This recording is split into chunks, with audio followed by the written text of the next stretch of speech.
السلام عليكم ورحمة الله وبركاته. أعوذ بالله من الشيطان الرجيم. بسم الله الرحمن الرحيم. الذين ينفقون في السراء والضراء والكاظمين الغيظ والعافين عن الناس والله يحب المحسنين. وقال الله تعالى في موضع آخر: والذين يجتنبون كبائر الإثم والفواحش وإذا ما غضبوا هم يغفرون. মহান আল্লাহর সমস্ত প্রশংসা যে আল্লাহ রাব্বুল আলামিন ভালো কাজ, ভালো কথা, ভালো চরিত্রকে পছন্দ করেন এবং সেসবের আদেশও প্রদান করেছেন। সে আল্লাহর সমস্ত প্রশংসা যিনি রাসূলুল্লাহ সাল্লাল্লাহু আলাইহি সাল্লামকে প্রেরণ করেছেন ভালো চরিত্র, উত্তম চরিত্রকে পূর্ণতা দান করার জন্য। সে আল্লাহর সমস্ত প্রশংসা যিনি আমাদেরকে ভালো কথা, ভালো কাজের শিক্ষা প্রদান করেছেন। দরুদ ও সালাম নাযিল হোক আমাদের প্রিয় নবী মুহাম্মদুর রাসূলুল্লাহ সাল্লাল্লাহু আলাইহি সাল্লামের উপর, যিনি মানুষকে খারাপ পথ থেকে ভালো পথের দিকে নিয়ে এসেছেন, যিনি সারা বিশ্বের মানুষের জন্য রহমত স্বরূপ প্রেরিত হয়েছেন। আল্লাহুম্মা সাল্লি আলাইহি আল্লাহুম্মা বারিক আলাইহি।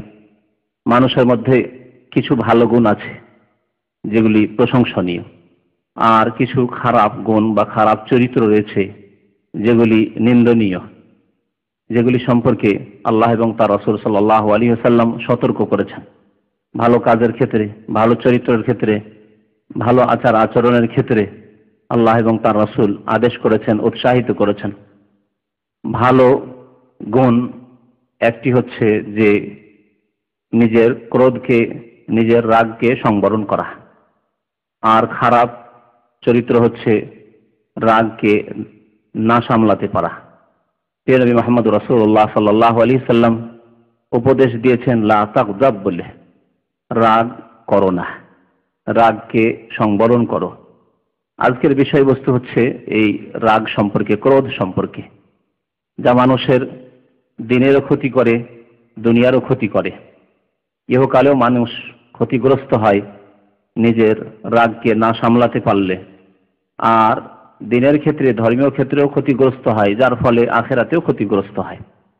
এই সম্পর্কে ইমাম বুখারী রাহমাতুল্লাহ আলাইহি একটি অধ্যায় কায়েম করেছেন তার সহিহ বুখারীতে, এবং তিনি বলছেন যে বাবুল হাজরে মিনাল গাযাব।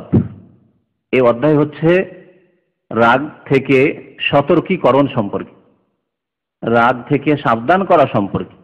তিনি এই উম্মতের লোকদেরকে, প্রত্যেক মুমিন মুসলিমকে রাগ থেকে, ক্রোধ থেকে সতর্ক করছেন, সাবধান, রাগ দেখাবে না, রাগ করবে না, রাগ প্রকাশ করবে না, কারণ এর পরিণতি খারাপ, এর পরিণতি খুব খারাপ।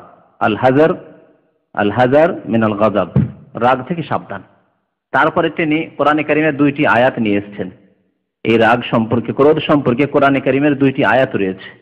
একটি আয়াত রয়েছে সূরা শুরায়, সূরা শুরার আয়াত নম্বর 37-এ মহান আল্লাহ ইরশাদ করেছেন ওয়াল্লাযীনা ইয়াজতানিবুনা কাবাইরাল ইসমি ওয়াল ফাওয়াহিশ। তার পূর্বে আলোচনা হয়েছে মুমিনদের কথা, উল্লেখ করা হয়েছে মুসলিমদের কথা, ঈমানদারদের কথা, আর যারা আল্লাহর উপর আস্থা ভরসা রাখে। লিল্লাযীনা আমানু ওয়া আলা রাব্বিহিম ইয়াতাওয়াক্কালুন, যারা ঈমানদার এবং আল্লাহর উপর যারা ভরসা রাখে, আগের আয়াতটিতে। তাহলে ঈমানদার এবং আল্লাহর উপর আস্থা ভরসা যেসব লোকেরা রাখে তাদের কথা উল্লেখ করার পরে মহান আল্লাহ বলছেন যে তাদের আরো কিছু গুণ রয়েছে ভালো। তার মধ্যে একটি গুণ হচ্ছে ওয়াল্লাযীনা ইয়াজতানিবুনা কাবাইরাল ইসমি ওয়াল ফাওয়াহিশ, তারা কাবিরা গুনাহ থেকে নিজেকে বাঁচিয়ে রাখে। কাবাইরাল ইসম, কাবিরা গুনাহ থেকে, বড় গুনাহ থেকে সতর্ক সাবধান থাকে, তারা বেঁচে থাকে। তাদের দ্বারা বড় গুনাহ হয় না, ছোটখাটো গুনাহ হতে পারে, তবে ইচ্ছা করে হয় না, সব সময় হয় না। জি, কারণ সব সময় যদি, সর্বদাই যদি ছোট গুনাহ হতে থাকে তো তা ছোট থাকে না, তা ছোট থাকে না। ছোট গুনাহ তখন বড় গুনহার আকার ধারণ করে। এজন্য আহলে সুন্নাত ওয়াল জামাতের উলামায়ে কেরামদের একমত এই ক্ষেত্রে যে যদি কোনো ব্যক্তি ছোট গুনাহ সব সময় করতে থাকে তাহলে সেটি বড় গুনাহে পরিণত হয়ে যায়। যেমন ক্ষুদ্র ক্ষুদ্র কঙ্কর পাথর দিয়ে পাহাড় তৈরি হতে পারে। ওয়াল্লাযীনা ইয়াজতানিবুনা কাবাইরাল ইসম, মুমিন যারা আল্লাহর উপরে যারা ভরসা রাখে তারা বড় গুনাহ থেকে বেঁচে থাকে। ওয়াল ফাওয়াহিশ, এবং অশ্লীল কাজ অশ্লীল কথা থেকে বেঁচে থাকে। অশ্লীল কাজ এবং অশ্লীল কথা থেকে বেঁচে থাকে। অশ্লীল কাজ অশ্লীল কথা, যত রকমের নোংরা কাজ, কথা, আচার আচরণ, এমনকি আল্লাহ রাব্বুল আলামিন শরীরে যে অংশ আবৃত করতে বলেছেন, ঢাকতে বলেছেন, সেই অংশের কিছু অংশ খোলা রাখা অথবা পুরো খোলা রাখা, নারীদের ক্ষেত্রে হোক পুরুষদের ক্ষেত্রে হোক, এগুলি সব হচ্ছে ফাওয়াহিশ, অশ্লীলতা। এইরকমই শরীরের যেসব অংশ ঢেকে রাখার আদেশ করা হয়েছে সেসব অংশের কিছু অংশ উন্মুক্ত খোলা, এসব দৃশ্য দেখা, অর্থাৎ ফিল্ম, ছবি, এমন যেগুলি দেখা জায়েজ নয়, যেসব অঙ্গের দিকে দৃষ্টি দেওয়া, নজর দেওয়া জায়েজ নয়, সেগুলি দেখা, এগুলি হচ্ছে সব ফাওয়াহিশ, অশ্লীল। সুতরাং ফাহিশার মধ্যে জিনা, ব্যভিচার, সমকামিতা থেকে অশ্লীল কথা, অকথ্য ভাষা থেকে শুরু করে যত রকমের অশ্লীলতা হতে পারে, বেহায়া হওয়া, বেপর্দা হওয়া, মহিলাদের শরীরের কিছু অংশ খোলা থাকা, যেসব অংশ আল্লাহ ঢাকতে বলেছে সব খোলা থাকা, সবগুলি ফাহিশাই। পুরুষদের যেসব অংশ শরীরে ঢাকতে বলা হয়েছে, অর্থাৎ রান খোলা থাকা, এটিও ফাহিশার অন্তর্ভুক্ত। যদি রান খোলায় যদি ফাহিশার অন্তর্ভুক্ত হয়, তাহলে কারো যদি আরো বেশি কিছু খোলা থাকে তাহলে সেগুলি আরো বেশি বড় ফাহিশা। তো আল্লাহ রাব্বুল আলামিন বলছেন যে মুমিনরা ফাহিশা থেকে, অশ্লীলতা থেকে বেঁচে থাকে, অশ্লীল কাজ এবং অশ্লীল কথা থেকে বেঁচে থাকে। এইরকমই গান বাজনা, এগুলি সব হচ্ছে অশ্লীলতা, ফাওয়াহিশ। সেগুলো থেকে মুমিন আল্লাহর উপর যারা ভরসা রাখে তারা বেঁচে থাকে। ওয়া ইযা মা গাযিবু হুম ইয়াগফিরুন, আর মুমিন যারা আল্লাহ ভীরু, আল্লাহর উপর আস্থা ভরসাকারী, তারা রাগান্বিত হলে কি করে? ইয়াগফিরুন, মার্জনা করে। রাগ চলে আসলে, ক্রোধ হয়ে গেলে তারা তা সংবরণ করতে পারে এবং মার্জনা প্রদর্শন করে। ইয়াগফিরুন, রাগ হয়ে গেছে, রাগের কিছু কারণ হয়ে গেছে, কিন্তু তার প্রতিক্রিয়া না দেখিয়ে মার্জনা করে। হুম ইয়াগফিরুন, তারা মার্জনা করে। তাহলে রাগ হতে পারে, কারণ এটি হচ্ছে মানুষের প্রকৃতি। মানুষের মধ্যে এই গুণগুলি আছে, কারো মধ্যে কম আছে, কারো মধ্যে বেশি আছে, কারো মধ্যে খারাপ গুণ বেশি আছে, কারো মধ্যে ভালো গুণ বেশি আছে। কোন ব্যক্তি খারাপ গুণকে সে সামলাবার সে প্রশিক্ষণ নেয়নি, যার ফলে সে সামলাতে পারে না। আর কেউ হয়তো খারাপ গুণ আছে তার মধ্যে, কিন্তু সেই ভালো প্রশিক্ষণ নেওয়ার কারণে, ইসলামিক তরবিয়ত নেওয়ার কারণে সেগুলিকে সে সামলিয়ে নিতে পারে এবং সে ভালো গুণগুলিকে শক্তিশালী করতে পেরেছে, যার ফলে ভালো গুণগুলি প্রকাশ পায়। আর যেগুলি খারাপ দিক রয়েছে, খারাপ গুণ রয়েছে, ত্রুটি রয়েছে, দুর্বলতা রয়েছে, সেগুলি হ্রাস পেয়ে যায়, সেগুলি দুর্বল হয়ে পড়ে। তো মুমিনদের লক্ষণ হচ্ছে যে ওয়াইজা মা গাযিবু হুম ইয়াগফিরুন, আল্লাহ বলছেন সূরা সূরায়, যখন তাদের ক্রোধ হয় তখন তারা তার প্রতিক্রিয়া না দেখিয়ে মার্জনা করে। এ হচ্ছে মুমিনদের প্রশংসা, মুমিনদের ভালো গুণের প্রশংসা আল্লাহ রাব্বুল আলামিনের পক্ষ থেকে। আল্লাহ এই কথা বলেননি যে রাগ থাকবেই না, আছে, প্রকৃতিতে আছে, কম থাক বেশি থাক মাঝামাঝি থাক আছে, কিন্তু রাগ চলে আসলে হুম ইয়াগফিরুন, মার্জনা করে, মার্জনা করে। আল্লাহ রাব্বুল আলামিন সূরা আলে ইমরানে ইরশাদ করেছেন আয়াত নম্বর 134, আল্লাযীনা ইউনফিকুনা ফিস সাররাই ওয়াদ দাররা। এখানে আল্লাহ রাব্বুল আলামিন মুমিন মুত্তাকিদের গুণ বর্ণনা করেছেন। মুমিন যারা আল্লাহ ভীরু তাদের গুণ বর্ণনা করে বলছেন আল্লাযীনা ইউনফিকুনা ফিস সাররাই ওয়াদ দাররা। মুমিনদের একটি গুণ হচ্ছে তারা সুখে থাকুক আর দুঃখে থাকুক, ভালো অবস্থায় থাকুক আর শোকের অবস্থায় থাকুক, সচ্ছলতায় থাকুক আর সংকটের অবস্থায় থাকুক। আর্থিক সচ্ছলতা আছে, কখনো কখনো আপনার আমার সবার বেশি সচ্ছলতা আছে, কখনো আবার সংকটের সময় আর্থিক সংকট আছে, পয়সার অভাব আছে, না সব সময় খরচ করে, যখন বেশি আছে বেশি খরচ করে, যখন কম আছে কম খরচ করে, কিন্তু খরচ করে আল্লাহ রাব্বুল আলামিনের রাস্তায়। আল্লাযীনা ইউনফিকুনা ফিস সাররাই ওয়াদ দাররা, যারা ব্যয় করে থাকে, খরচ করে থাকে আল্লাহর রাহে, ফিস সাররাই, সুখের অবস্থায়, সচ্ছলতার অবস্থায়, ওয়াদ দাররাই, এবং অসচ্ছলতার অবস্থায়, সংকটের মুহূর্তেও। কারণ দিনের খেদমত করতে গিয়ে, মুসলিম সমাজের খেদমত করতে গিয়ে, মুসলিম ভাইদের খেদমত করতে গিয়ে ব্যয় করতে হবে আল্লাহর রাস্তায়। কতক দায়িত্ব রয়েছে ফরজ দায়িত্ব, সেই ক্ষেত্রে ব্যয় করতে হবে।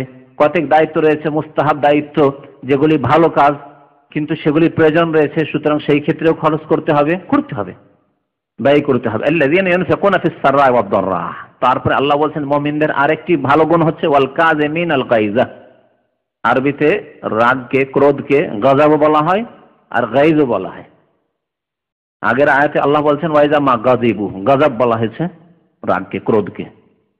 তাদের রাগ আসলে হুম ইয়াগফিরুন মার্জনা করে। আর এখানে বলছে ওয়াল কাযিমিন আল গাইজা, যারা মুমিন কারা? যারা কি করে?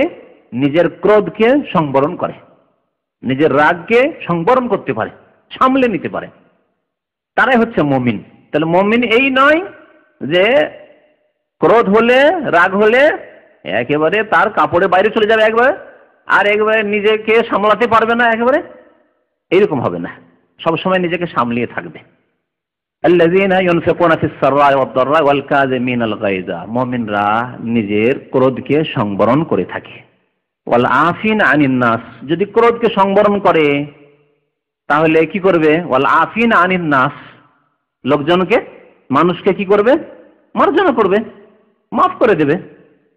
আর যদি সংবরণ না করতে পারে, রাগকে সামলাতে না পারে, তাহলে তার প্রতিক্রিয়া দেখাবে, আর তার প্রতিক্রিয়া দেখালে সে মার্জনা করতে পারবে না, সে প্রতিশোধ নেবে, জুলুম অত্যাচার করবে, অথবা বাড়াবাড়ি করবে, সীমা লঙ্ঘন করবে, এসব হবে।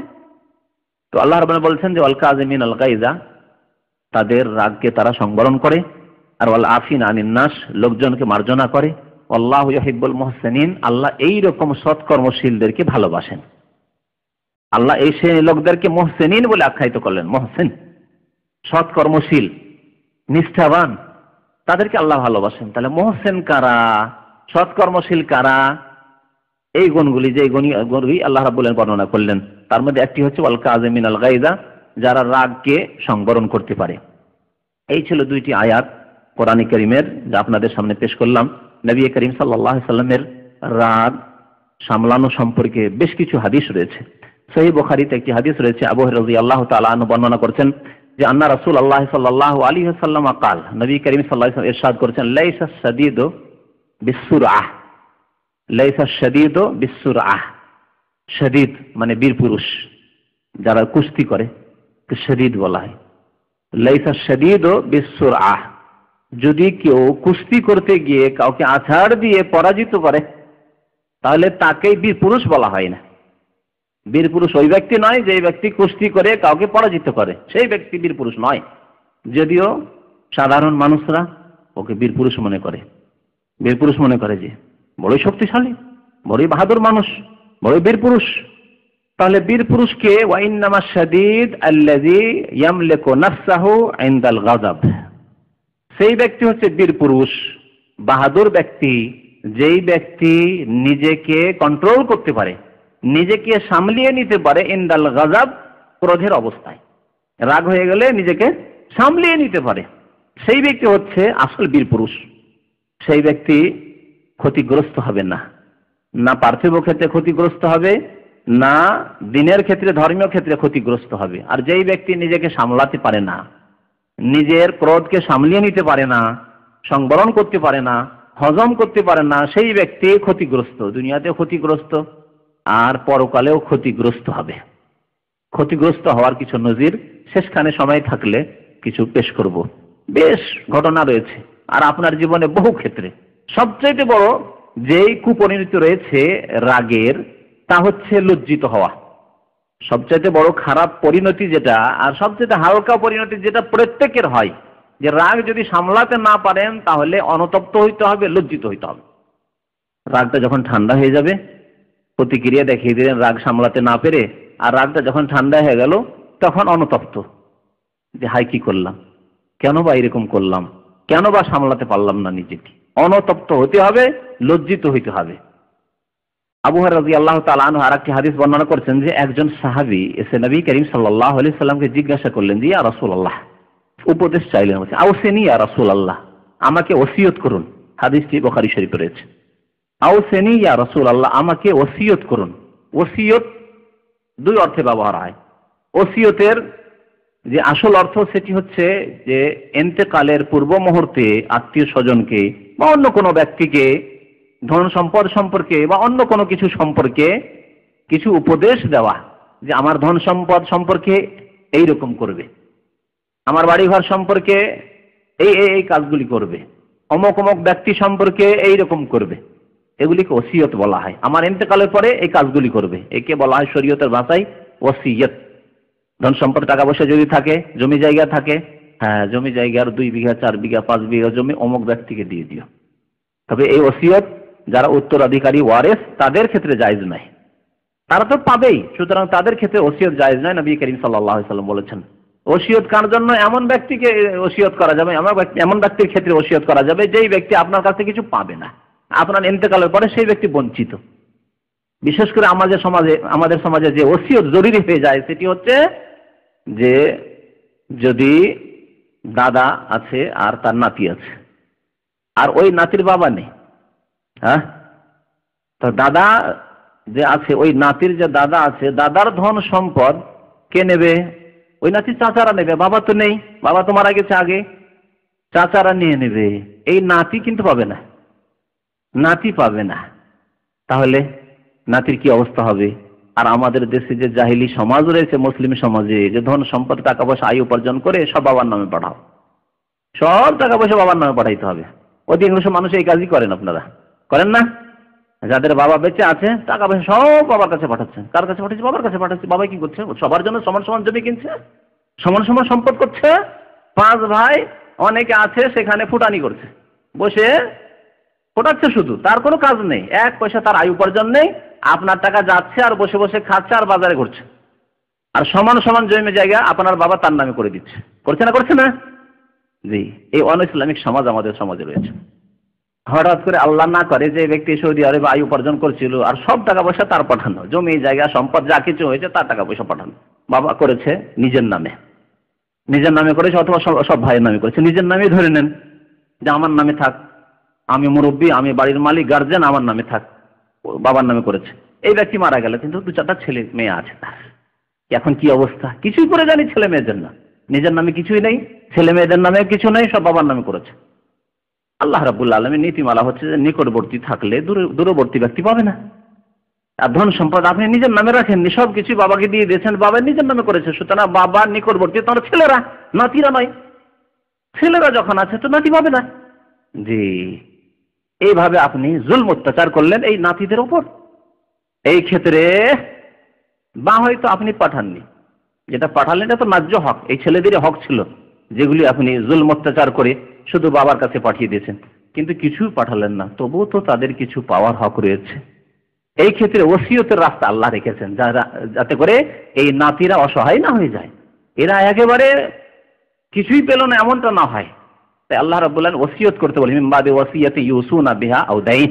আল্লাহ কোরআনে কারীমে যেখানে ওয়ারাসাতের ধন সম্পদের ভাগ বন্টনের কথা বলেছেন, সেখানে ওসিয়তের কথা বলেছেন। তো ওসিয়ত এই ক্ষেত্রে ওলামাদের নিকটে ওয়াজিব। দাদাকে ওসিয়ত করতে হবে যে আমার যে ওই ছেলে মারা গেছে, তার ছেলেরা রয়েছে, অর্থাৎ নাতিরা রয়েছে, নাতনিরা রয়েছে, তাদেরকে তোমরা দিয়ে দিবে। কতটা দেবে? এতটা আমার জমি জায়গা থেকে দিয়ে দেবে, এত টাকা দিয়ে দেবে, ব্যাংকে টাকা আছে এত টাকা দিয়ে দিবে, বা অমুক অমুক জায়গাগুলো দিয়ে দিবে, অমুক বাড়িটা দিয়ে দিবে, আর বাকিগুলি তোমরা 1/3 অংশ দেওয়ার পরে বা তার কম, তার বেশি নয়, বাকিগুলি তোমরা তখন ভাগ বন্টন করবে। এ হচ্ছে ওসিয়ত। ওসিয়ত কোন মসজিদে দিয়ে দিবে, এত টাকা মাদ্রাসায় দিয়ে দিবে, মসজিদ বানিয়ে দেবে, এতিমখানায় দেবে, অমুককে দিয়ে দিবে, সবগুলি হচ্ছে ওসিয়ত। ওসিয়তের আসল অর্থ হচ্ছে এই। আর ওসিয়তের দ্বিতীয় অর্থ হচ্ছে যে কোনো উপদেশ, যাকে নসিহত বলা হয় আরবিতে। নসিহত মানে আসলে উপদেশ, কথার উপদেশ, ভালো কথা, ভালো বাণী, তাকে ওসিয়তও বলা হয় কখনো কখনো। এই ক্ষেত্রে নবী করিম সাল্লাল্লাহু আলাইহি সাল্লামের কাছে সাহাবী যে দরখাস্ত করলেন আওসেনি, এর মানে হচ্ছে উপদেশ দান করুন, আমাকে নসিহত করুন। নবী করিম সাল্লাল্লাহু আলাইহি সাল্লাম বললেন, লা তাকযাব, তুমি রাগ করো না, রাগ করিও না তুমি। সাহাবী বললেন, ইয়া রাসূলুল্লাহ, বুঝলাম, আর কিছু? আওসেনি, আরেকবার বললেন, আরেকবার দরখাস্ত করলেন। নবী করিম সাল্লাল্লাহু আলাইহি সাল্লাম জবাব দিচ্ছেন যে লা তাকযাব, তুমি রাগ করিও না। 2 বার হয়ে গেল। আবার ওই সাহাবী জিজ্ঞাসা করছেন নবী করিম সাল্লাল্লাহু আলাইহি ওয়াসাল্লাম, কি ইয়া রাসূলুল্লাহ, আর কিছু উপদেশ দেন আমাকে। নবী সাল্লাল্লাহু আলাইহি ওয়াসাল্লাম বলছেন, লা তাকযাব, তুমি রাগ করিও না।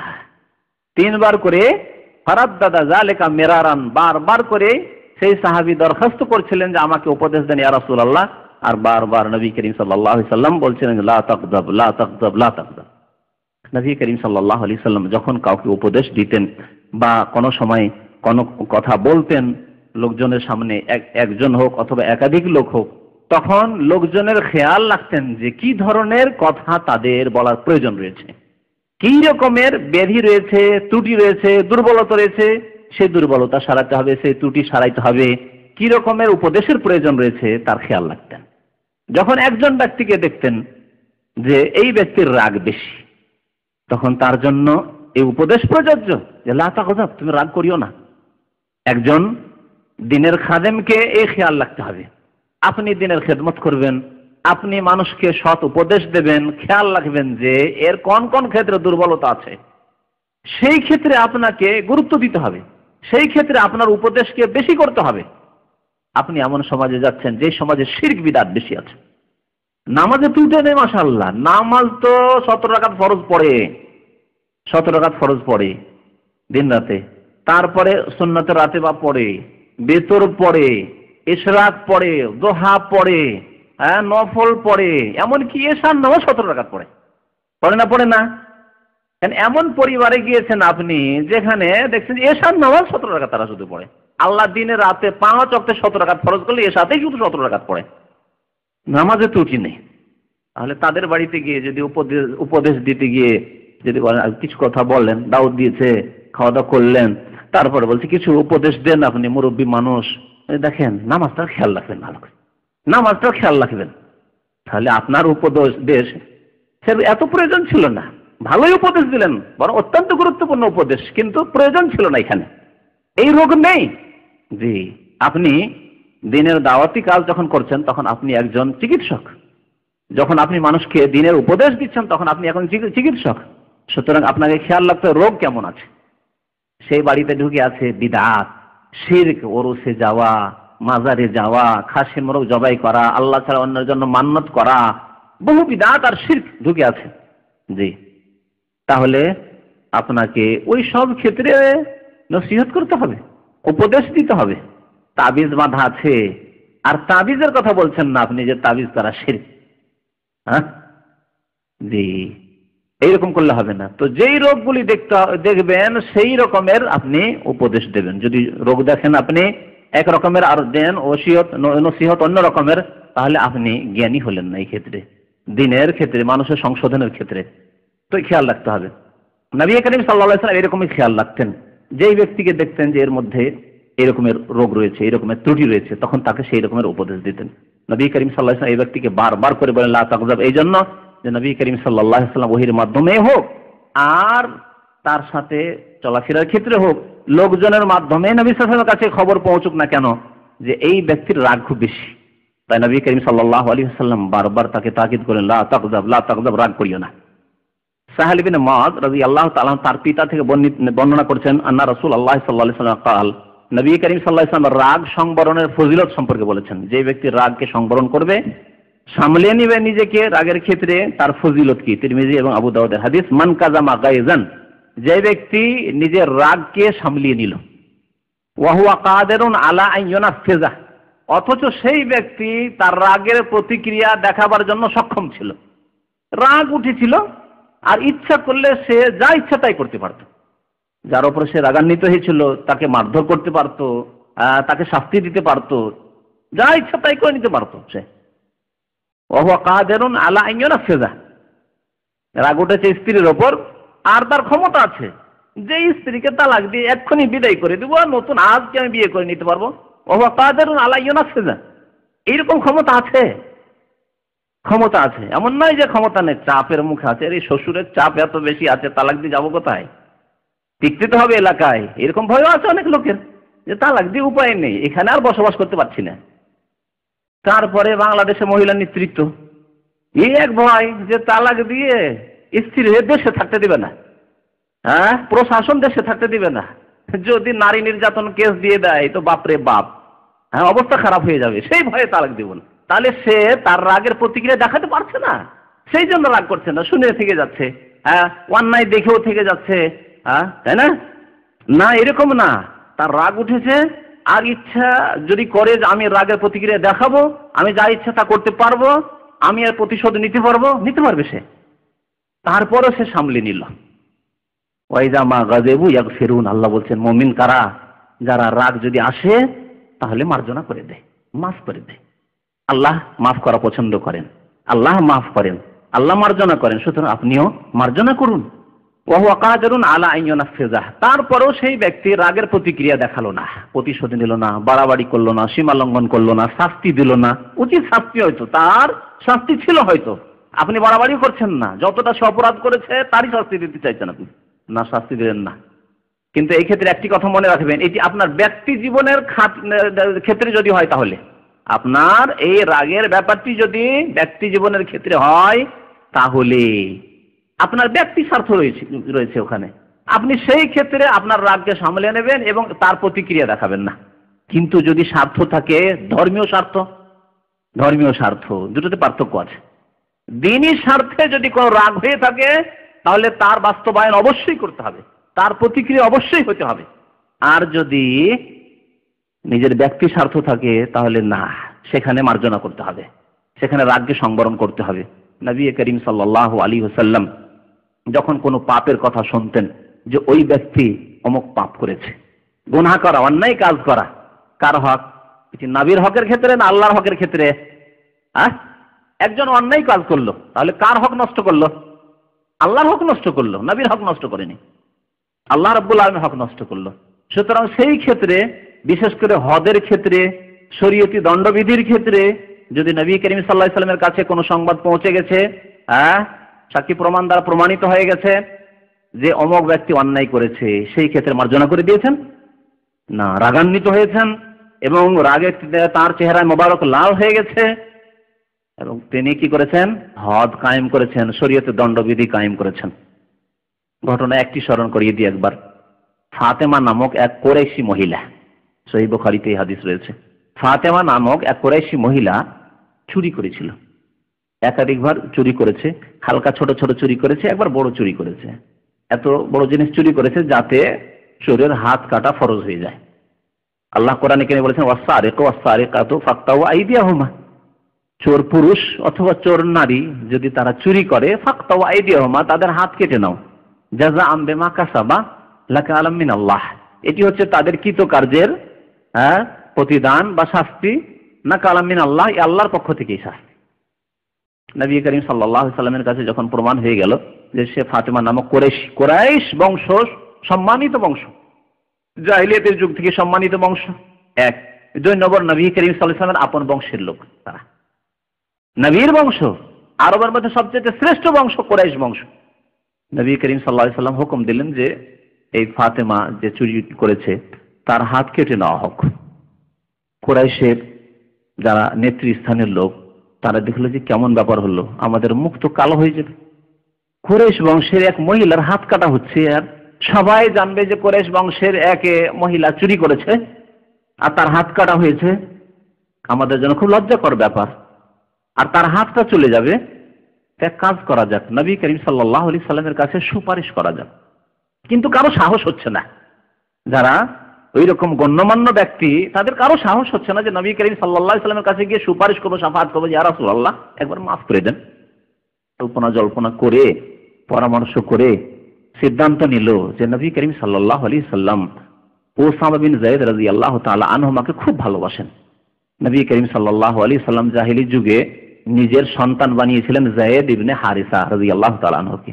তার ছেলে ওসামা অত্যন্ত ভালোবাসতেন নবী করিম সাল্লাল্লাহু আলাইহি ওয়াসাল্লাম ওসামাকে। মাত্র 18 বছর বয়সে নেতৃত্ব দিয়ে যে মুজাহিদিনদের সেনাপতি বানিয়ে নবী করিম সাল্লাল্লাহু আলাইহি ওয়াসাল্লাম তার ইন্তেকালের সামান্য কয়েকদিন আগে পাঠিয়েছিলেন রোমানদের বিরুদ্ধে জিহাদ ফি সাবিলিল্লাহ করার জন্য।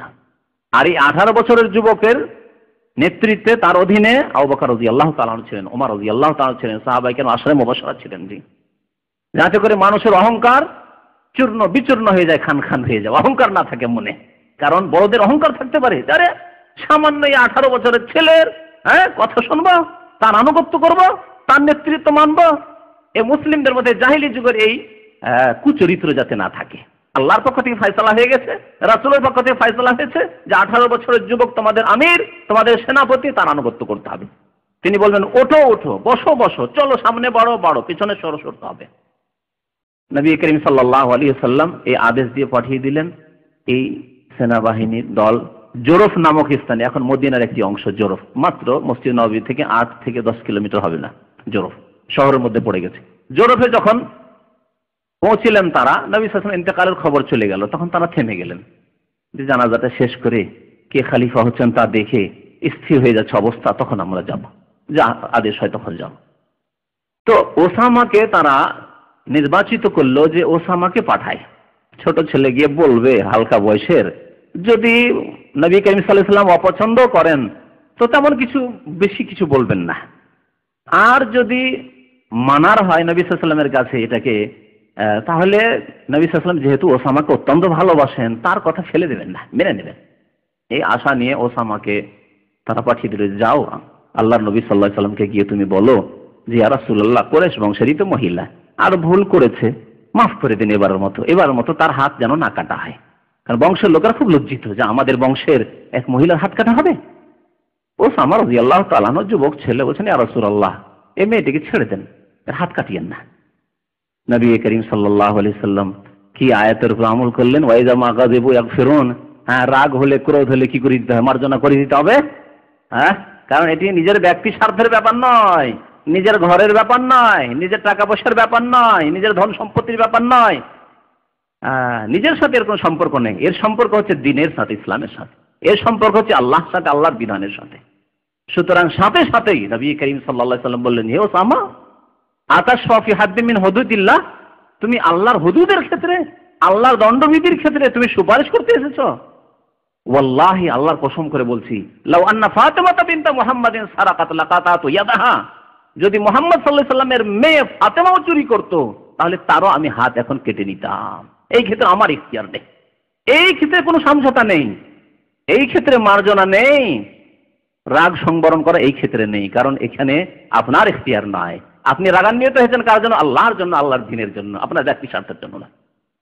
তাহলে এর দ্বারা কি প্রমাণিত হলো যে ব্যক্তি জীবনের ক্ষেত্রে যদি হয়, আপনার টাকা পয়সার ব্যাপার স্যাপার আছে, আপনার স্বার্থের ব্যাপার স্যাপার আছে, আপনার ব্যক্তি জীবনের ক্ষেত্রে আপনার সাথে কারোর দ্বন্দ্ব হয়েছে, কারো পক্ষ থেকে আপনি কষ্ট পেয়েছেন, সেই জন্য রাগান্বিত হয়েছেন, আপনার ব্যক্তি ব্যাপার স্যাপার, সেই ক্ষেত্রে আপনি মার্জনা করুন, এই আদেশ আল্লাহ রাব্বুল আলামিন দিয়েছেন এবং এর জন্য উৎসাহিত করেছেন। নবী করিম সাল্লাল্লাহু আলাইহি ওয়াসাল্লাম বললেন, মান কাযামা গায়জান, যেই ব্যক্তি নিজের রাগকে সংবরণ করলো, ওয়া হুয়া কাদিরুন আলা আইয়ুনাফিযা, অথচ সেই রাগকে সে দেখাতে পারবে, দাআহুল্লাহু আযজা ওয়া জাল্লা আলা রুউসিল খালায়েক ইয়াউমাল কিয়ামাহ, কিয়ামতের দিনে বিচার দিবসে আল্লাহ রাব্বুল আলামিন তাকে সমস্ত মানুষের সামনে ডাকবেন। ওই ব্যক্তিকে, যেই ব্যক্তি রাগকে সামলিয়ে নিয়েছিল অথচ সে রাগের প্রতিক্রিয়া দেখাতে পারত। হাত্তা ইউখাইয়িরাহু বাইনাল হুরাইনি মা শাআ, আল্লাহ রাব্বুল আলামিন সবার মাঝে কিয়ামতের মাঠে ডাকবেন, ডাকার পরে তাকে ইখতিয়ার দেবেন যে তোমার কোনটি হুর লাগবে বলো, কোন হুরটি তুমি চাও নিয়ে যাও তুমি। আবু দাউদ এবং তিরমিজির হাদিস। এই ফজিলত রয়েছে রাগকে সংবরণ করা, নবী করিম সাল্লাল্লাহু আলাইহি ওয়াসাল্লামের পক্ষ থেকে সুসংবাদ।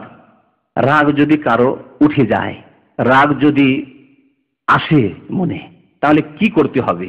মুআয ইবনে জাবাল রাদিয়াল্লাহু তাআলা আনহু একটি হাদিস বর্ণনা করেছেন যে ইস্তাব্বা রাজুলান ইনদা নবী সাল্লাল্লাহু আলাইহি ওয়াসাল্লাম, দুই ব্যক্তি নবী করিম সাল্লাল্লাহু আলাইহি ওয়াসাল্লামের সামনে একটু ঝগড়া শুরু করেছে, তর্ক বিতর্ক শুরু হয়েছে। প্রথম দিকে একটু কথা কাটাকাটি শুরু হয়, তর্ক বিতর্ক, হ্যাঁ, আপনি একটা কথা বললেন, আপনার কথার উত্তর দিল, আবার আপনি উত্তর দিলেন, হ্যাঁ, তারপর হয়তো একটু অকথ্য ভাষা বেরোয়, গালাগালি শুরু হয়, দুইজনে একটু তর্ক বিতর্ক শুরু করেছে। ফাগাযিবা আহাদুহুমা গাযাবান শাদীদা, তাদের দুইজনের একজন অত্যন্ত বেশি রাগান্বিত হয়েছে। হাত্তা খুইলা ইলাইয়া আন্না আনফাহু ইয়াতামাজ্জাউ মিন শিদ্দাতি গাযাবিহি, এত বেশি রেগে উঠেছে যে মনে হচ্ছে যে তার নাক তার রাগের কারণে ফুলছে, নাক ফুলছে, বাস্ট হয়ে যাবে, এইরকম রাগ। অনেকের রাগ এরকম হয়, কাঁপতে থাকে আর চেহারা দেখে মনে হয় যে বাস্ট হয়ে যাবে। তো এইরকম রাগ শুরু হয়েছে তার। ফাকাল নবী সাল্লাল্লাহু আলাইহি ওয়াসাল্লাম, নবী করিম সাল্লাল্লাহু আলাইহি ওয়াসাল্লাম বলেন, ইন্নী লা আ'লামু কালিমাতান লাউ ক্বালাহা লা যাহাবা আনহু মা ইয়াজিদুহু মিনাল গাযাব, আমি একটি বাক্য জানি, যদি এই ব্যক্তি সেই বাক্যটি এখনই বলে তাহলে এই যে এর রাগ এত বেশি উঠে গেছে সব ঠান্ডা হয়ে যাবে, এর রাগ ঠান্ডা হয়ে যাবে। সাহাবীরা জিজ্ঞাসা করলেন, মা হিয়া ইয়া রাসূলুল্লাহ, সেই কথাটি কি যে একটি কথা বললে তার রাগ ঠান্ডা হয়ে যাবে, সেই কথাটি কি? কালা ইয়াকুল, নবী কারীম সাল্লাল্লাহু আলাইহি ওয়াসাল্লাম বলেন, সেই ব্যক্তির বলা উচিত এখন, আল্লাহুম্মা ইন্নী আউযু বিকা মিনাশ শাইতানির রাজীম, আল্লাহুম্মা ইন্নী আউযু বিকা মিনাশ শাইতানির রাজীম, যদি এইভাবে না পারেন তো সোজাসুজি বলেন আউযু বিল্লাহি মিনাশ শাইতানির রাজিম, আমি আল্লাহর আশ্রয় গ্রহণ করছি, মিনাশ শাইতানির রাজিম, বা আল্লাহর আশ্রয় নিচ্ছি মিনাশ শাইতানির রাজিম, বিতাড়িত শয়তান থেকে। কারণ এই রাগ শয়তানের পক্ষ থেকে এসেছে, এই খারাপ গুণগুলি শয়তানের পক্ষ থেকে। শয়তান এগুলি তো মদত যোগায়, জি, কিন্তু পরিণাম যে খারাপ হবে এই জন্যই তো শয়তান এই কাজগুলি করায়। এই হরকতগুলি, এই কাজগুলি তো শয়তান এই জন্যই করায় যে আপনার পরিণাম খারাপ হোক। আল্লাহুম্মা ইন্নী আউযু বিকা মিনাশ শাইতানির রাজিম যদি বলে, তাআলা ফাজআলা মুআয ইয়ামুরহু ফাআবা। মুআয ইবনে জাবাল বারবার ওই লোকটিকে, যে লোকটি খুব গরম হয়ে গেছে রাগে, তাকে বলছে যে আউযু বিল্লাহ বলো, আউযু বিল্লাহ বলো। ও কিন্তু না, বলবো না আমি। রাগে যখন গরম হয়ে যায় তখন কিছু শুনতে চায় না। আশেপাশের লোক বুঝালে শুনতে চায় কি? ধাক্কা দিয়ে ওকে পিছনে সরিয়ে দিয়েছিল, সরতে চায় না, মানতে চায় না কারো কথা, বাবার কথা মানতে চায় না, মায়ের কথা মানতে চায় না, আত্মীয় স্বজন, বড় আলেম হুজুর কারো কথা শুনতে চায় না, শুনতে চায় না কারো কথা।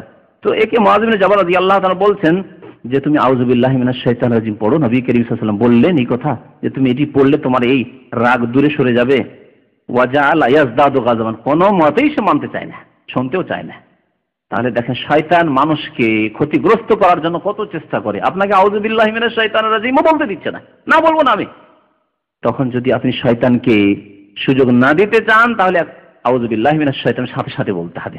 আর যদি না বলেন যে না আমি রাগ ঠান্ডা করবো নাকি, না আমি প্রতিশোধ নেব, আমি দেখাবো ওকে, আমি শিক্ষা দেবো ওকে, তাহলে শয়তানকে আপনি সুযোগ দিলেন, শয়তানকে সুযোগ দিলেন আপনি। আবু দাউদের হাদিস।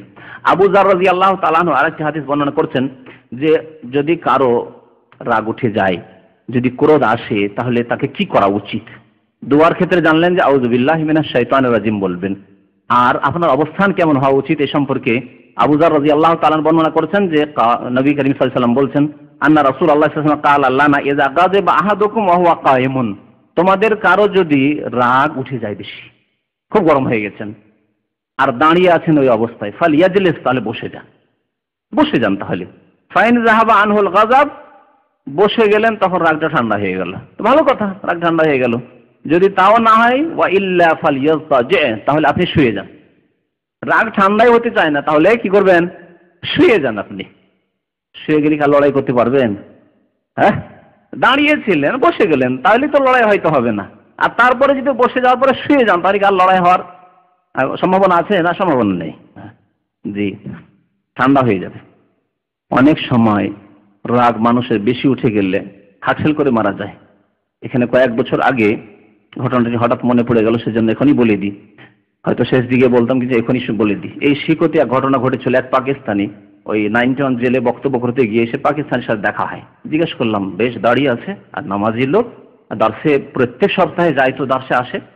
তো জিজ্ঞেস করলাম যে কি ব্যাপার, তোমার ব্যাপারটা কি? দেখি এত ধার্মিক মনে হচ্ছে, এত ভালো মানুষ মনে হচ্ছে, আর তুমি এতদিন ধরে জেলে, এতদিন ধরে দেখি কেন? দীর্ঘদিন যাই দেখি, যারা হালকা কেসে এসছে 2-4 মাস আছে, আবার চলে গেল নতুন, আবার আসলে যেতেই চায় না, এতদিন ধরে এখানে কেন? তো বলছে যে এক লোকের সাথে এইরকম সামান্য গাড়ি পার্কিং নিয়ে তো রাগারাগি, তারপর একটু বৃদ্ধ বয়স্ক মানুষ ছিল আর হার্টের রোগী ছিল, প্রেসার ছিল। ও এত বেশি রেগে গেছে, খুব গরম হয়ে কাঁপতে শুরু করেছে। আর সেই আমাকে মেরেছিল, আমি তাকে মারিনি, স্পর্শ করিনি। সে আমাকে ধাক্কা দিয়েছিল, একটা ঘুষি দিয়েছিল, আমি তখন একটু সামলিয়েছিলাম শুধু, ব্যাস এইরকম। ওকে ধাক্কাও দিইনি বেশি জোরে, আর মারিও নি। কিন্তু আছাড় খেয়ে লোকটি পড়ে গেল, আর পড়ার পরে তাকে হাসপাতালে উঠে নিয়ে গেল, আর মৃত ঘোষণা করা হলো। কেস পড়ে গেল আমার ওপর যে আমি তাকে ধাক্কা দিয়েছি, আর সেই জন্য সে মারা গেছে, মার্ডার কেসের আসামি হয়ে গেল। দেখলেন? তাহলে রাগ উঠলে শুধু যেই ব্যক্তির ওপর আপনার রাগ উঠলো তারই ক্ষতি না আপনার নিজের ক্ষতি? দেখেন জীবনটাই চলে গেল। আজকাল বেশিরভাগ মানুষ তো প্রেশারের রোগী, হ্যাঁ, অধিকাংশ মানুষের তো হার্টের রোগ। তাহলে যদি এইরকম রাগ উঠে, তো বাস্তব ঘটনায় কয়েক বছর আগের ঘটনা বলছি, এখানে এই দাম্মাম শিকর ঘটনা। আরেকটি হাদিসে নবী করিম সাল্লাল্লাহু আলাইহি ওয়াসাল্লাম যদি কারো রাগ আসে তাহলে রাগকে সামলানোর জন্য, রাগকে ঠান্ডা করার জন্য আরেকটি চিকিৎসার কথা বলেছেন, তা হচ্ছে ওযু করার কথা বলছেন। উরওয়া ইবনে মুহাম্মদ আস-সাদি, যে তার সাথে একটি লোক এমন কথা বলল যে ফাআযযাবাহু, তার খুব রাগ ধরলো কথা শুনে। যখন খুব বেশি তার মধ্যে রাগ হয়েছে তখন ফাকামা ফাতাওয়াজ্জা, সেখান থেকে গিয়ে ওযু করে আসলো। সুম্মা রাজা ওয়া কাদ তাওয়াজ্জা, ওযু করে ফিরে আসলো। ওযু করে ফিরে যখন আসলো, আসার পরে সেই ব্যক্তি বলছে যে আমার দাদা আতিয়া তিনি বর্ণনা করেছেন যে রাসূলুল্লাহ সাল্লাল্লাহু আলাইহি ওয়াসাল্লাম ইরশাদ করেছেন, ইন্নাল গাযাবা মিনাশ শায়তান, রাগ হচ্ছে শয়তানের পক্ষ থেকে, রাগ হচ্ছে শয়তানের পক্ষ থেকে। ওয়া ইন্নাশ শায়তানা খুলিকা মিনান নার, আর শয়তানকে আগুন দ্বারা সৃষ্টি করা হয়েছে। ওয়া ইন্নামা তুতফাউন নারু বিল মা, আর আগুনকে যদি নিভাতে হয় তো কি দিয়ে নিভাতে হবে? পানি দিয়ে নিভাইতে হবে। ফাইজা গাদিবা আহাদুকুম ফালিয়াতাওয়াদ্দা, সুতরাং কারো যদি তোমাদের রাগ আসে তাহলে যেন ওযু করে, ওযু করে। হাদিসটি আবু দাউদের, যদিও কিছু ওলামারা হাদিসটি সম্পর্কে একটু কালাম করেছেন, কিন্তু নবী করিম সাল্লাল্লাহু আলাইহি ওয়াসাল্লামের এই হাদিসটিতে এরকম আদেশ বর্ণিত হয়েছে। সুতরাং এই ক্ষেত্রে এই আমলও করতে পারেন। তাহলে এক দোয়া পড়ার আমল, আউযু বিল্লাহি মিনাশ শাইতানির রাজিম। দাঁড়িয়ে থাকলে বসে যাওয়ার আমল, বসে থাকলে শুয়ে যান তারপরেও রাগ ঠান্ডা হচ্ছে না তাহলে শুয়ে যাওয়ার আমল, আর ওযু করার আমল। আরেকটি হাদিস রয়েছে, আবু সাঈদ খুদরি রাদিয়াল্লাহু তাআলা আনহু বর্ণনা করেছেন। হাদিসটি খুব বড় এবং নবী করিম সাল্লাল্লাহু আলাইহি সাল্লামের একটি অত্যন্ত গুরুত্বপূর্ণ এবং ব্যাপক বক্তব্য, ওয়াজ। একদিন আসর পরে নবী করিম সাল্লাল্লাহু আলাইহি ওয়াসাল্লাম আসর নামাজ পড়িয়ে দেওয়ার পরে বক্তব্য শুরু করলেন। খুতবা, খুতবা মানে বক্তব্য, কিন্তু আমাদের দেশের মানুষরা খুতবা মানে যে বক্তব্য হয় এই কথা বুঝে না। খুতবা মানে বুঝে যে জুমার খুতবা হইলে আরবিতে পড়তে হবে, হ্যাঁ ঠিক না? ঈদের খুতবা হলে আরবিতে পড়তে হবে, আর ওয়াজ বক্তব্য নিজের ভাষায় করো। অথচ আরবি ভাষায় খুতবা মানে ওয়াজ, আর খুতবা মানেই বক্তব্য, খুতবা মানেই হচ্ছে স্পিচ, খুতবা। খাতাবা ইয়াখতুব মানে খুতবা দেওয়া। আর যদি কোনো দেশের মানুষ কোনো ভাষা না বুঝে সেই ভাষায় যদি খুতবা দেন তাহলে কেমন হবে বলুন দেখি? বক্তব্য করেন যদি, হ্যাঁ আপনাদের সামনে যদি আরবি ভাষায় বক্তব্য করি তো যুক্তিযুক্ত হবে না জেহালত হবে? হ্যাঁ মূর্খামি হবে। তাদের বিদাতিরা বলে যে নবী করিম সাল্লাল্লাহু আলাইহি ওয়াসাল্লাম জীবনে আরবি ছাড়া অন্য ভাষায় খুতবা দেননি। এটা দলিল হইল?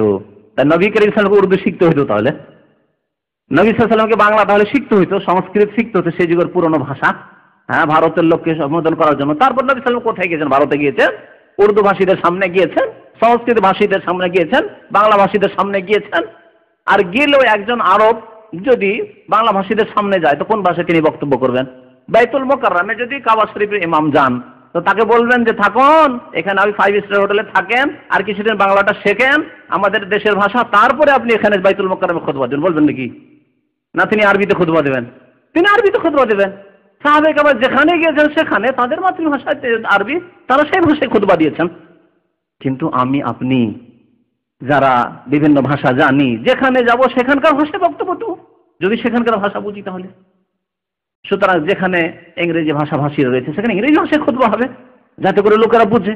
52টি সপ্তাহ, 52টি বিষয়বস্তু নিয়ে এক বছরে আলোচনা হতে পারে, আর সেখানে আলাদা করে কোনো সময় দেওয়ার প্রয়োজন লাগবে না, কোনো প্রয়োজন নেই।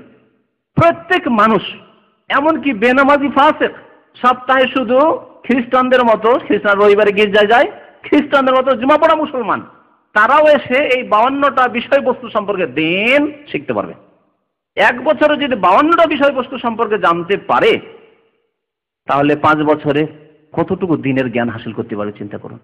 10 বছরে দিন সম্পর্কে যথেষ্ট জ্ঞান হাসিল করে নিতে পারবে। 20 বছরে দিন সম্পর্কে যথেষ্ট আলেম হয়ে যেতে পারবে। সে বড় আলেম না হয়ে যাক, আলেম মানে জ্ঞানী হওয়া, জ্ঞানী হয়ে যেতে পারবে। এত বড় উপকার থেকে, এত বড় ফায়দা থেকে, এত বড় দ্বীনি স্বার্থ থেকে আমাদের দেশের বিদআতপন্থীরা এই ভ্রান্ত ফতোয়া দিয়ে বঞ্চিত রেখেছে যে জুমার খুতবা আরবিতে হইতে হবে, হ্যাঁ আর ঈদের খুতবা আরবিতে হইতে হবে, ইত্যাদি ইত্যাদি সব কথা। আর এই হইতে হবে আরবিতে হইতে হবে করে কি করেছে জানেন? 2 খুতবার জায়গায় 3 খুতবা করেছে। 2টি খুতবা হচ্ছে আউয়াল খুতবা আর সানি খুতবা আরবিতে, আর একটি বক্তব্য বাড়িয়েছে আজানের আগে, বাড়ায়নি জুমার দিনে?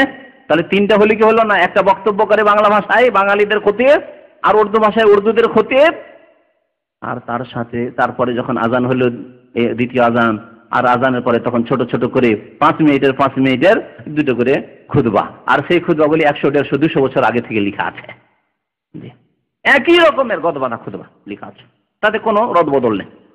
সময় কি হলো না হলো, কোনখান থেকে কি চলে হয়ে গেছে, ওই খুতবাগুলি ওই ইংরেজের আমলের লেখা। আমি জানি ওই খুতবাগুলি সাইদ রহমতুল্লাহ আলাইহি যুগের লেখা অনেকগুলি খুতবা। তার মানে ইংরেজদের যুগেরও আগে খুতবা অনেকগুলি আছে, কিছু ইংরেজদের যুগের আছে, কিছু মনে হয় তার আগেরও আছে, এইরকমও খুতবা আছে। আর ওই সব খুতবা পড়া হয়। বলুন এসব দিয়ে কি সমাজের সমাধান হবে? আর সমাজের লোকেরা কি বা দিন সম্পর্কে জানবে? সতর্ক করার জন্য বলছি এবং আপনাদেরকে একটু জাগাবার জন্য বলছি যে কত ভুল ধারণায় আমরা রয়েছি, ভুল শিক্ষায় রয়েছি। জি, দিন শেখার সুযোগ করতে হবে, দিন শেখার সুবিধা করতে হবে। যদি আল্লাহ রাব্বুল আপনাকে গ্রামের নেতৃত্ব দান করেন, মসজিদের মুতাওয়াল্লি করেছেন, আপনাকে আল্লাহ ক্ষমতা দিয়েছেন, আপনার বংশীয় ক্ষমতা রয়েছে, গোত্রীয় ক্ষমতা রয়েছে, দলীয় ক্ষমতা রয়েছে, তাহলে এই ক্ষমতার সৎ ব্যবহার করে আপনি এখানে ইসলামী শিক্ষার ব্যবস্থা করুন। যে আপনার জুমা মসজিদে নিজের ভাষায়, বাংলা ভাষায় খুতবা হবে, গ্রামের প্রত্যেকে জাহেল, মূর্খ, শিক্ষিত, অশিক্ষিত সবাই সপ্তাহে কিছু দিনের কথা শুনতে পাবে। এই বিদাত না চালু করে, তৃতীয় খুতবার বিদাত চালু না করে সুন্নত মোতাবেক 2 খুতবা দিবেন, আর 2 খুতবাতে বাংলায় আলোচনা হবে আল্লাহর প্রশংসার পরে, নবী সাল্লাল্লাহু আলাইহি ওয়াসাল্লামের উপর দুরূদ সালামের পরে, আর শেষখানে দরুদ সালামের সাথে সাথে মুমিন মুমিনাতে যেন নিজেদের জন্য দোয়া করে, বাস মধ্যখানে ইসলামিক আলোচনা হবে বাংলা ভাষায়। এই হচ্ছে খুতবা। শাইখ ইবনে বাজ রাহমাতুল্লাহ আলাইহিকে এই সম্পর্কে জিজ্ঞাসা করা হলে তিনি এই কথাই বলেন। সৌদি আরবের প্রধান মুফতি এবং তার ফতোয়ার কিতাবে লেখা রয়েছে। এটিও আপনাদের অবগতির জন্য বলছি যে জুমার খুতবা যেই দেশে রয়েছে সেই দেশের ভাষায় হয়, হচ্ছে যুক্তিযুক্ত, শরীয়ত সম্মত। জি, তো নবী করিম সাল্লাল্লাহু আলাইহি সাল্লাম খুতবা দিলেন। জি, সাল্লা বিনা রাসূলুল্লাহ সাল্লাল্লাহু আলাইহি ওয়াসাল্লাম ইয়াওমান সালাতাল আসর বিন-নাহারিন সুম্মা কামা খাতিবান ফালাম ইয়াদা শাইয়ান ইয়াকুনু ইলা কিয়ামিস সাআতি ইল্লা আখবারানা বিহি। এমন ব্যাপক অর্থপূর্ণ খুতবা দিলেন নবী করিম সাল্লাল্লাহু আলাইহি ওয়াসাল্লাম, খুতবা দিলেন যে কিয়ামত পর্যন্ত যা কিছু হবে মোটামুটি সবগুলি তিনি বলে ফেললেন। আল্লাহু আকবার। কিয়ামত পর্যন্ত যা কিছু হবে সবগুলি কথাই নবী করিম সাল্লাল্লাহু আলাইহি ওয়াসাল্লাম বলে ফেললেন। সবগুলি কথা কি বিস্তারিত বলা যায়? তবে গুরুত্বপূর্ণ বিষয়। জি, এই উম্মতের উত্থান পতন, ফিতনা, ফাসাদ, বিপর্যয়, আপোষে দ্বন্দ্ব, সুখ দুঃখ, উন্নতি অবনতি, ভালো মন্দ, এই সবগুলি সম্পর্কে নবী করিম সাল্লাল্লাহু আলাইহি ওয়াসাল্লাম ভবিষ্যদ্বাণী করে বহু কথাই বললেন। হাফেজাহু মান হাফেজাহু ওয়া নাসিয়াহু মান নাসিয়া। এই খুতবা অনেকেই শুনেছে, যারা মুখস্থ রেখেছে ভালোই কথা, আর যারা ভুলে গেছে তারা ভুলে গেছে। কিন্তু আবু সাঈদ বলছেন যে আমি তা মনে রেখেছি। ওয়াকানা ফিমা কাল, নবী করিম সাল্লাল্লাহু আলাইহি ওয়াসাল্লাম যে বক্তব্য করেছিলেন তার মধ্যে এইটুকু ছিল, ইন্নাদ দুনিয়া হুলওয়াতুন খাদিরা। এই পৃথিবী হচ্ছে অত্যন্ত সাজসজ্জিত, খুব মজার বস্তু। এই পার্থিব জগৎ হচ্ছে খুব মজার বস্তু। এখানকার নেতৃত্ব খুব ভালো লাগে। এই নেতৃত্বের জন্য কত মার পিট লড়াই আর এই দলাদলি, তাই না? টাকা পয়সা খুব মজার জিনিস, এর জন্য মার কাট মার্ডার খুন কত কি হচ্ছে। নারী খুব ভোগের বস্তু, আর এই নারী নিয়ে ফিতনা বনি ইসরায়েলের যুগ থেকে চলে আসে। আউয়াল ফিতনাতে বনি ইসরায়েল কানাত ফিন নিসাই। নারী সংক্রান্ত ফিতনা সবচেয়ে বড় ফিতনা, এবং সর্বপ্রথম বনি ইসরায়েলের মধ্যে ফিতনা হয়েছিল। তো দুনিয়া খুব মজার বস্তু। ইন্নাল্লাহ মুস্তাখলিফাকুম ফিহা, আল্লাহ রাব্বুল আলামিন তোমাদেরকে পৃথিবীতে নেতৃত্ব দান করেছেন, তোমাদেরকে খেলাফত দান করেছেন। ফানাযিরুন কাইফা তা'মালুন, আল্লাহ দেখতে চান যে তোমরা কি করছো পৃথিবীতে, তোমরা কি করছো, তোমাদের আচরণ কেমন, তোমাদের ইবাদত বন্দেগী কেমন, তোমাদের ঈমান আমল কেমন, তা দেখতে চান। ফাত্তাকুদ দুনিয়া ওয়াত্তাকুন নিসা, সুতরাং তোমরা দুনিয়ার ফিতনা থেকে বেঁচে থাকবে এবং নারী সংক্রান্ত ফিতনা থেকে তোমরা বেঁচে থাকবে। আরো বেশ কিছু কথা বললেন। আসল বিষয়বস্তুর দিকে ফিরে আসি। তা হচ্ছে যে মানুষের প্রকৃতি হচ্ছে বিভিন্ন রকমের। নবী করিম সাল্লাল্লাহু আলাইহি সাল্লামের এই খুতবার একটি অংশ ছিল যে মানুষের প্রকৃতি হচ্ছে বিভিন্ন রকমের। ইন্না বানি আদম খুলিকু আলা তাবাকাতিন শাত্তা, আদম সন্তানকে সৃষ্টি করা হয়েছে বিভিন্ন রকম প্রকৃতি দিয়ে, বিভিন্ন রকমের আচার আচরণ আখলাক ব্যবহার তাদের। ফামিনহুম মান ইউলাদু মুমিনান ওয়া ইয়াহইয়া মুমিনান ওয়া ইয়ামুতু মুমিনান, কিছু লোকের আছে মায়ের পেট থেকে ভূমিষ্ঠ হয় মুমিন হয়ে, মুসলিম পরিবারে জন্ম নেই, মুমিন নামাজি পরিবারে জন্ম নেই। ইয়াহিয়া মুমিনান, আর নামাজি হয়ে জীবন যাপন করে, যেমনই সাবালক হলো 7 বছর 10 বছর থেকে নামাজ শুরু করলো মাশাআল্লাহ, আর নামাজি ধার্মিক হয়ে সারা জীবনটা কাটিয়ে দিল। ওয়া ইয়ামুতু মুমিনান, আর ঈমানের অবস্থাতেই মারা গেল, নামাজের অবস্থায়, ধার্মিকতার অবস্থায়। ওয়া মিনহুম মান ইউলাদু কাফিরান, আর সেই লোক আছে কাফের হয়ে জন্ম নেয়, হিন্দু ইহুদি খ্রিস্টানের ঘরে জন্ম নিল, কবর পূজারীর ঘরে জন্ম নিল। ওয়া ইয়ামুতু কাফিরান, আর কাফের হয়ে মারা গেল, আর জীবন যাপন করলো কাফের হয়ে, এরকমও হইলো হয়তো, ওই অবস্থায় শিরক কুফরের অবস্থায় মারা গেল। ওয়া মিনহুম মান ইউলাদু মুমিনান ওয়া ইয়াহইয়া মুমিনান ওয়া ইয়ামুতু কাফিরান, আর কিছু লোকের আছে মুমিনের মুসলিমের ঘরে জন্ম নিল, আর জীবনের বেশ কিছু অংশ সে ঈমানের অবস্থায় কাটালো। ওয়া ইয়ামুতু কাফিরা, শেষ অবস্থায় কুফরি করে মারা গেল, শেষ অবস্থায় নাস্তিক হয়ে মারা গেল। শেষ অবস্থায় কে কুপরামর্শ দিল যে আরে তোমার এই বালা মুসিবত অসুখ ভালো হচ্ছে না, তুমি কোথায় ভারতে গেলে, কোথায় কোথায় চিকিৎসা করে আসলে ভালো হলো না, একবার আজমির শরীফ চলে যাও না। হ্যাঁ, পাঠিয়ে দিল আজমির শরীফ, দিয়ে মুশরিক হয়ে মারা গেল, কবর পূজারী হয়ে মারা গেল। ওই আমু তো কাফের। বা সরকারি কোন নেতৃত্ব নিতে গিয়ে নাস্তিক হয়ে, সেকুলারিজমে বিশ্বাসী হয়ে, ধর্মনিরপেক্ষতায় বিশ্বাসী হয়ে এসব কুফরি করে মারা গেল। জি, নবী করিম সাল্লাল্লাহু আলাইহি ওয়াসাল্লাম বিভিন্ন রকমের লোকের কথা বলার পরে রাগের ক্ষেত্রে, ক্রোধের ক্ষেত্রে বললেন যে মানুষের প্রকৃতি ওর ভিন্ন বিভিন্ন। কিছু লোকের রয়েছে ওয়াইন্না মিনহুম আল বাতিউল গাযাব সারিউল ফাই, মানুষকে কয়েক ভাগে ভাগ করেছেন রাগের ক্ষেত্রে। এক রকমের মানুষ আছে যাদের রাগ আসে আল বাতিউল গাযাব সারিউল ফাই, রাগ আসে খুব দেরিতে, বিলম্বে রাগ আসে। সামান্য কোনো কথায় রাগ আসে না, ওর সাথে রহস্য মজাক করছেন, ঠাট্টা করছেন, কষ্ট দিচ্ছেন, আর রাগ ওঠে না তার। তার রাগ এত ঠান্ডা, তার রাগ যে তার রাগের মিটার বাড়ে না তার। কিন্তু মিটার বেড়ে গেলে আবার দুই রকমের লোক আছে, বাড়ে না। যদি বেড়ে যায় তাহলে এক শ্রেণীর লোক আছে কমতে চায় না, আবার উঠে গেলে আর কমতে চায় না, এরকম কিছু লোক আছে। একরকম লোক হলো তাহলে যে উঠে দেরিতে, উঠে দেরিতে, আর এক শ্রেণীর লোক আছে উঠে দেরিতে আর নামেও দেরিতে, এটা এক শ্রেণীর লোক হলো। আর এক শ্রেণীর লোক আছে উঠে দেরিতে আর পড়ে তাড়াতাড়ি, উঠে না রাগ, আর উঠে গেলে বেশিক্ষণ থাকে না, 5 মিনিট 10 মিনিট তাড়াতাড়ি শেষ তার রাগ। ভালো না? ভালো নয়, এই লোক ভালো। নবী করিম সাল্লাল্লাহু আলাইহি ওয়াসাল্লাম বলছেন ওই লোকের কথা যে সারিউল ফাই, তাড়াতাড়ি করে তার রাগ পড়ে যায়। ওয়ামিনহুম সারিউল গাযাব সারিউল ফাই, আর কিছু লোক আছে তাড়াতাড়ি উঠে তাড়াতাড়ি পড়ে, এরকম কিছু লোক আছে। রাগ উঠতেও দেরি নেই আর পড়তেও দেরি নেই, চট করে রাগ উঠে যায়। চট করে রাগ, এই নাকের কাছে রাগ বলে যে এখানে না, নাকের ডগায় না কি বলে, নাকের ডগায় রাগ থাকে, তারা চট করে ধাই করে রাগ উঠে, ধাই করে রাগ পড়ে। তো এইরকম কিছু লোক রয়েছে তাড়াতাড়ি রাগ ওঠে, তাড়াতাড়ি তার রাগ পড়ে। জি, ফাতিলকা বেতিলকা আলা ওয়াইন্না মিনহুম সারিয়াল গাযাব বাতিয়াল ফাই, আর কিছু লোকের রয়েছে তাড়াতাড়ি করে উঠে তাড়াতাড়ি, আর পরে লেটে পড়ে, পড়তেই চায় না। আবার উঠে গেলে তাড়াতাড়ি উঠলো তো তাড়াতাড়ি পড়ো না, পড়বো না, পড়বে না। বাতিউল ফাই আলা ওয়া খায়রুহুম বাতিউল গাযাব সারিউল ফাই, সবচেয়ে উত্তম ব্যক্তিকে যার উঠে খুব লেটে, উঠে না রাগ, উঠেই না। যদি কোনোদিন উঠে যায় 2, 4, 5 বছর 10 বছর পরে কখনো একবার উঠেছে, আর অনেক বিরক্ত করার পরে উঠেছে, অনেক জুলম অত্যাচার তার উপর হয়েছে, তারপরে উঠেছে তার, আর উঠলে আর বেশিক্ষণ থাকে না, সারিউল ফাই, তাড়াতাড়ি করে পড়ে যায়। এই ব্যক্তি হচ্ছে সবচাইতে ভালো ব্যক্তি। নবী করিম ওয়া খায়রুহুম, তাদের সবচাইতে ভালো ব্যক্তি হচ্ছে বাতিউল গাযাব সারিউল ফাই, ওয়া শাররুহুম, আর সবচাইতে খারাপ ব্যক্তি সারিউল গাযাব বাতিউল ফাই, তাড়াতাড়ি উঠে আর পরে অনেক বিলম্বে, অনেক দেরিতে। ওই ব্যক্তি সবচাইতে খারাপ ব্যক্তি। রাগ থেকে যায়, আপনি ভাবলেন যে এই লোকটার সাথে রাগারাগি হয়েছিল, আর কি অনেকদিন হয়ে গেছে, 2, 4, 6 মাস হয়ে গেছে, 1 বছর হয়ে গেছে, আর কি কোনো অসুবিধা নেই, তখন আপনি নিরাপদ হয়ে গেছেন হয়তো তার থেকে। আর আপনাকে নির্জনতায় পেয়েছে, দিল তার রাগের প্রতিক্রিয়া দেখে 2, 4 বছর 5 বছর পরে খুন করে দিল। কত কি করে দিতে পারে, বিষ দিয়ে দিল তার খাবারে, এইরকম কত কি হচ্ছে। এই ব্যক্তি কিন্তু ভুলে গেছে যে এর সাথে আমার রাগারাগি, দূর কখন কি হয়েছিল না চলে, এতদিনের কথা কি আর তার মনে থাকে? কিন্তু না, সে শয়তান কিন্তু মনে রেখেছে, তার রাগ পড়েনি। সবচেয়ে নিকৃষ্ট ব্যক্তি শাররুহুম, সবচেয়ে খারাপ ব্যক্তি ওই ব্যক্তি যার রাগ ওঠে খুব তাড়াতাড়ি আর পড়তে গিয়ে খুব দেরি হয়। নবী করিম সাল্লাল্লাহু আলাইহি ওয়াসাল্লাম আরো বলছেন ওয়াইনাল গাযাবা জামরাতুন ফি কলবি ইবনে আদম, এই যে মানুষের ক্রোধ, রাগ, এটি হচ্ছে আদম সন্তানের অন্তরে আগুনের শিখা।